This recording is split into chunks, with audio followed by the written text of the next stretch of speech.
vers le troisième intervenant, donc Monsieur Jean-Louis Copeau. Vous êtes le délégué général de l'ADTO, Assistance départementale pour les territoires de l'Oise.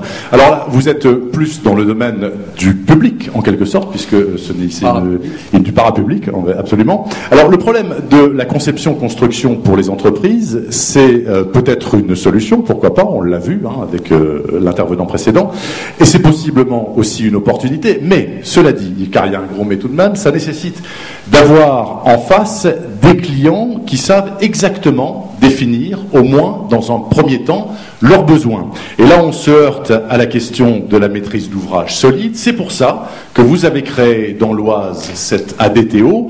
Il faut que vous nous expliquiez exactement ce que c'est que cette association et comment elle fonctionne. C'est quoi ?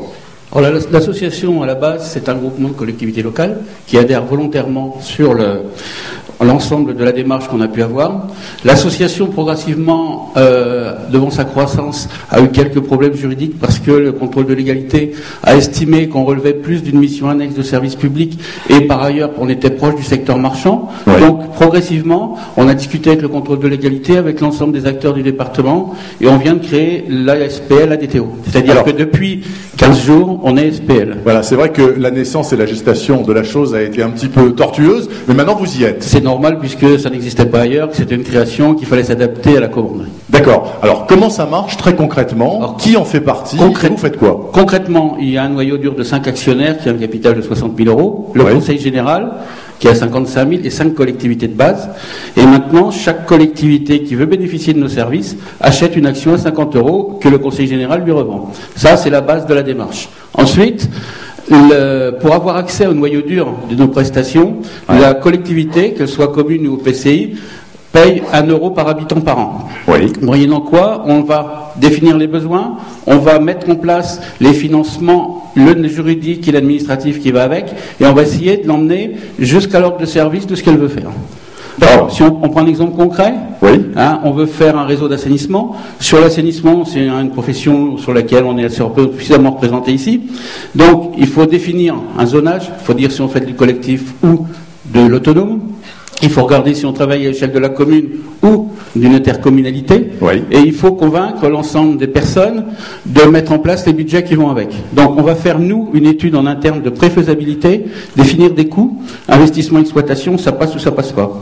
Si ça passe, on va passer à un deuxième niveau, les études préalables. Études géotechniques, études à la parcelle, études archéologique, enfin on peut avoir pas mal de problèmes à mettre en œuvre. On va, à la suite de ces préétudes, regarder si les coûts d'investissement et d'exploitation qu'on a définis restent valides. Ouais. En général, oui. C'est-à-dire qu'on affine la fourchette, comme dans un sondage électoral. Donc en fait, vous faites le travail aujourd'hui que faisaient les maîtres d'œuvre anciennement, c'est bien ça ? Non, la DDA, la DDE, en amont. Parce qu'il y a toujours eu, quand on avait l'aspect ingénierie publique, le double rôle de maîtrise amont des dossiers et d'exécution sur le terrain. Il y avait une synergie entre les deux, et c'est vrai que la frontière, vis-à-vis des communes rurales, n'était pas toujours évidente par rapport à la maîtrise d'œuvre privée. Puisque l'amont et l'aval étaient faits par le même.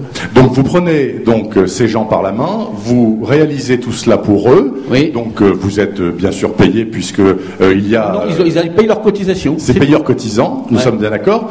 Pour réaliser tout cela, vous avez quel moyen vous en homme par exemple ? Vous êtes combien actuellement ? J'ai 18 personnes. Qui sont-ils ? Des techniciens, des juristes ? Il y a à la fois des techniciens, des administratifs qui sont plutôt marché public, et puis des gens qu'on a formés au fur et à mesure à s'adapter aux métiers qui sont les leurs.